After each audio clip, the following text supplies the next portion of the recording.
Hi guys, welcome back to Westcliff Coy. I say once again, well, as you can see, there's no improvement on the waterfall. It hasn't been started, unfortunately. But I say, what with the weather as it's been, you sort of get a couple of good days, you think you're going to come out and do something, and then the heavens open up again and you're back to square one. It's too wet. So what with the weather situation, what with my health situation, I know I'm always banging on about my COPD. I'm sure I mentioned it in the last video about my grow and show upset, and also mentioned that the GP actually said that they can do no more for me.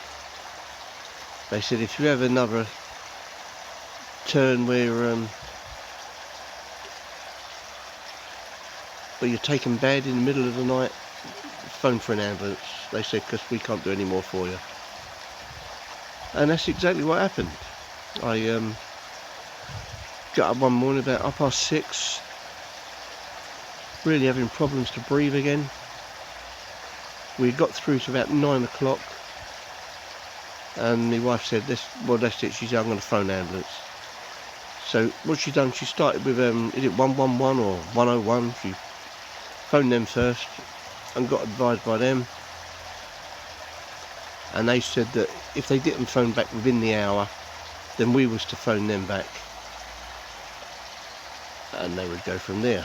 Well, 45 minutes after that, the ambulance crew turned up on the door, run all the appropriate checks with me. As they said, you know, what can we do? If the GP said go into hospital, then that's what we do. We'll take you into hospital. So as the wife said, this get it sorted out once and for all. So off we went to A&E, but they didn't take me to A&E. They took me into the emergency department. So there was no queues really. I think there was one person in front of me on a bed. I was laying on a bed as well. So went straight in. They done all the checks with me. Again, asked all the questions, everything else, how long I've had COPD. She then asked me if I was allergic to anything. I said no. Obviously I was all plumbed in by then. I had a cannula in my arm, and I had a continuous blood pressure monitor on me. I had pipes and tubes everywhere. So she said, have you ever had penicillin? I went, well, no, not really. I've only just been on the antibiotics and steroids. So she attacked me with one syringe. I said, what's that one? Antibiotics and steroids. All right. So she pushed that in, antibiotics and steroids. The next one, I said, what's that one? She said, that is the penicillin. So she injected the penicillin in, and literally within seconds, I went, all my arm's gone cold. And within seconds, I just run out of breath. And I mean run out of breath. I say I've been short of breath before, but this was just, and that's it. I could not breathe. I could hear people shouting, what have you given him, what have you given him? What had happened, I'd went into, anaphylactic shock. They pushed the wife out of the way, and she said they just run me round to resus, took the wife into a family room, asked her if there was any other family members. She said, yeah, I've got 2 daughters. they said, well, we think you better phone them. You better phone them, get them up here quick. Well, it ended up, it actually took them about 30 minutes, 35 minutes to get me back. I don't know how many times they shocked me. I don't know what they done, but I actually died in there. I can't believe it. I just can't believe what happened. I say, luckily they got me back, as you can hear. Well, I think coming out of it was, I don't know, well, I don't remember anything being into it, so thankfully. But coming out of that, the feeling, I've never felt anything like it in my life. I can't, honestly, it was the most terriblest feeling I've ever had in my life. As I said, I think all I can remember was holding onto a nurse's arm, just saying to her, don't let me die, please don't let me die. Terrible. So, I say, by the time my daughters got up there, they'd actually got me back, and I went with it, but at least I knew who they were, you know. From there they took me up to an acute medical ward. I say overnight, and this happened on the Wednesday. I think it was Wednesday the 3rd. Well, I come home Thursday afternoon. I think they just got me up to the acute medical ward just to watch me for 24 hours. Once they could see that I could walk, walking to the toilet for the very first time, it was unreal. I was like Bambi on ice. I actually felt like I'd been hit by a lorry. Honestly, I could not. I was shaking like a leaf. And I was still shaking for about 3 days afterwards. Even now, I do something and I get the wobbles again. You think, wow. I know they say you've had a tremendous shock or whatever, but terrible.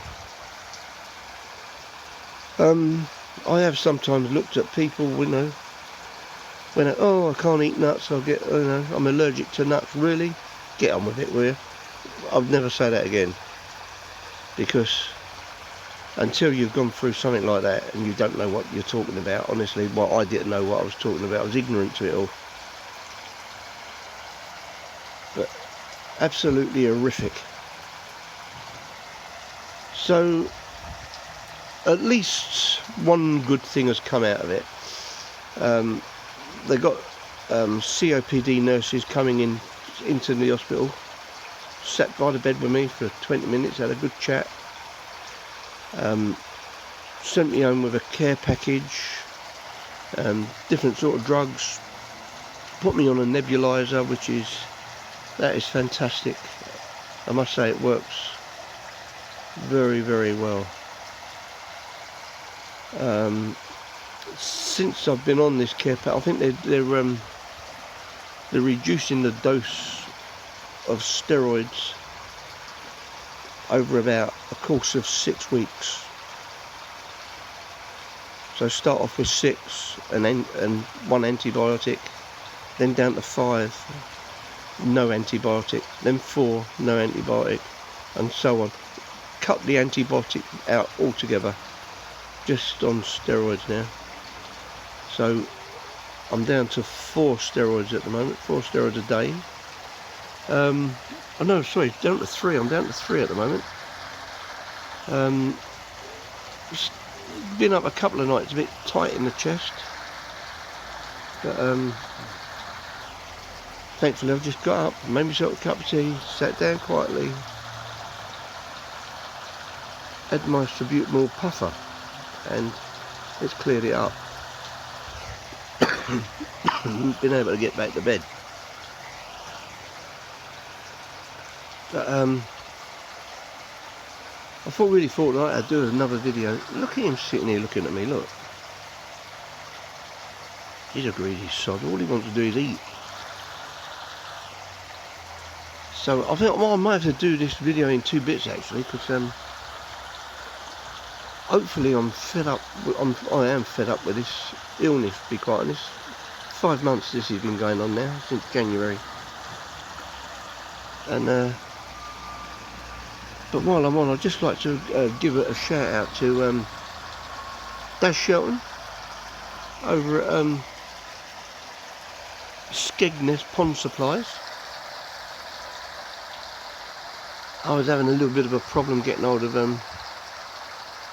Takasumi food. I got in touch with Daz and I had a chat with him, I think on the Wednesday. He said, yep, I can get that for you. He ordered that for me on the Thursday. He said that'll be with you in the morning. I thought, yeah, like most things, you know, they say they're going to be with you in the morning. 8:30 on the Friday, boom, it was there. So thanks a lot, Daz, much appreciated. The fish appreciate it as well. They seem to enjoy it very much. So all's well with the fish, they're enjoying it anyway. Let me go and get them a bit. Yeah, so I say they enjoy that very much, as you can see. But I went out this morning looking for some mealworms, because they're very partial to a mealworm. But in the shop there they had caliworms. I don't know if any of you have heard of them. Dried caliworms. So they say that it's an healthy substitute for mealworms, and I think the only difference in it, it's got 8% of calcium. So it's still got the same protein as a mealworm, which is 45%, I believe, and all the other stuff, but it's got 8% of calcium. I don't think calcium can do any good, any harm. But I say, they all seem to enjoy it anyway.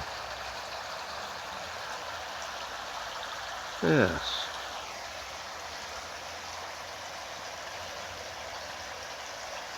So very upset with this waterfall, but I will get there. Honestly, I will get there. But luckily we're keeping the pond nice and clear. All the pond parameters are spot on. Had a little bit of spike with a pH. It went up to 8.5, 9.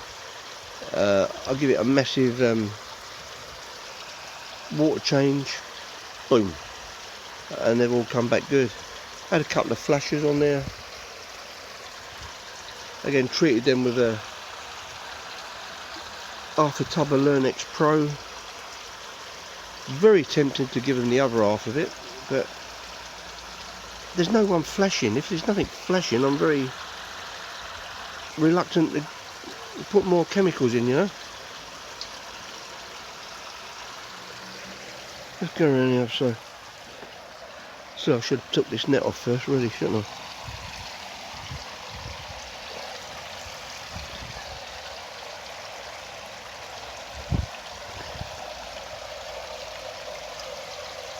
Should have took the net off first.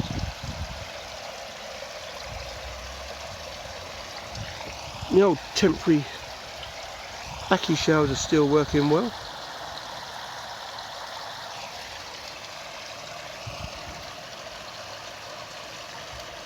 I say you can see down to the bottom there, see down to the bottom drain, so I don't think you get a lot clearer than that.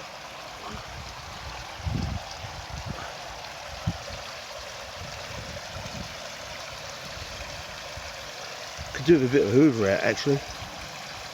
I say now they've started eating so much, I could certainly do with a bit of a hoover. So I'm just putting stuff in the way just to trying to fill the holes up while I'm not doing anything. Got my Acer over here.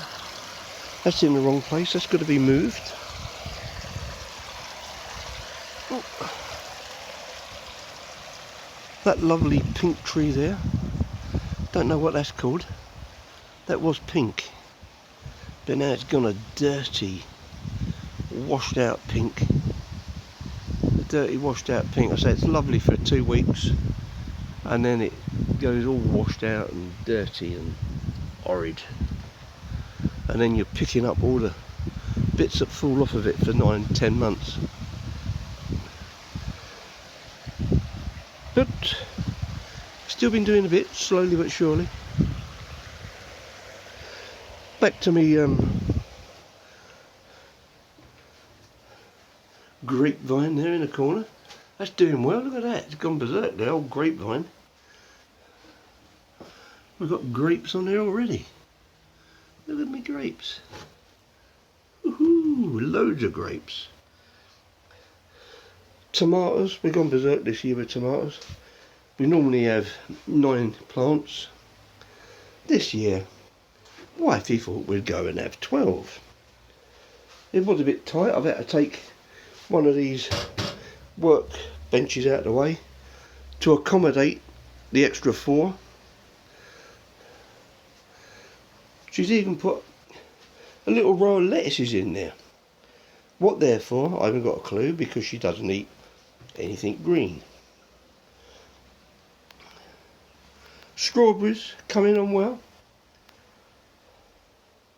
Everything else is behaving itself, touch wood. So, all's good in the hood, apart from me. But I'm coming good, hopefully. Hopefully I'm coming good. Hopefully I'm coming good.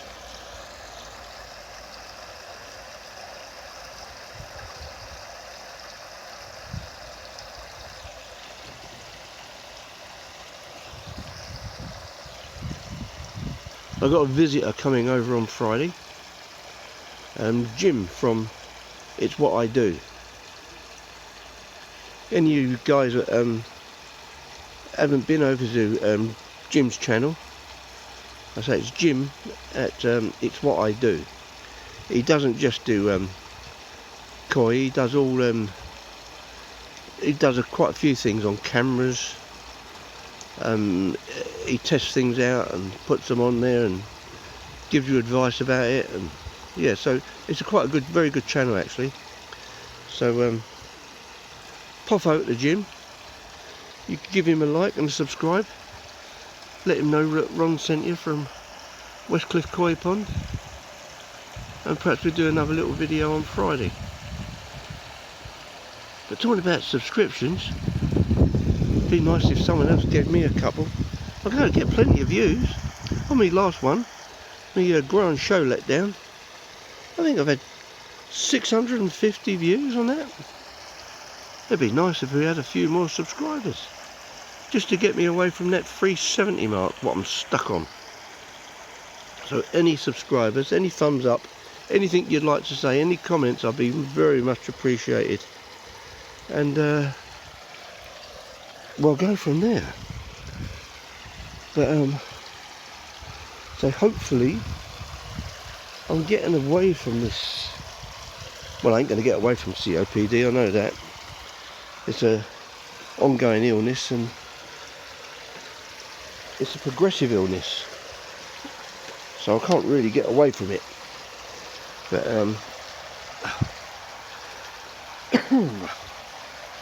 just got an annoying tickly cough in the throat, and I think my blood pressure's gone through the roof.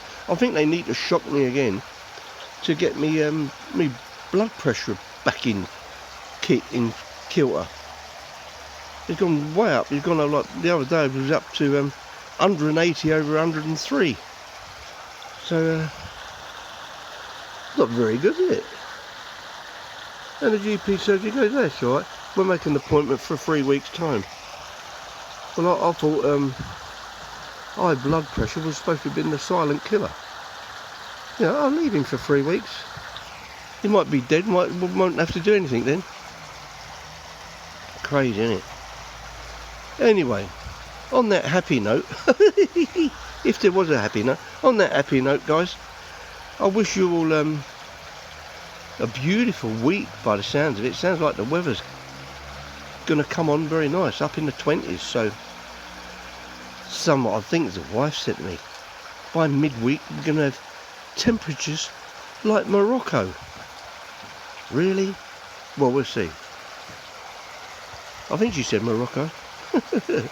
Either that, it was Iceland, one out of the two. Anyway, all the best, guys. Have a good week, and hopefully we'll speak again very soon. And I look forward to all your comments, all your subscriptions, and I will be very grateful. All the best, guys.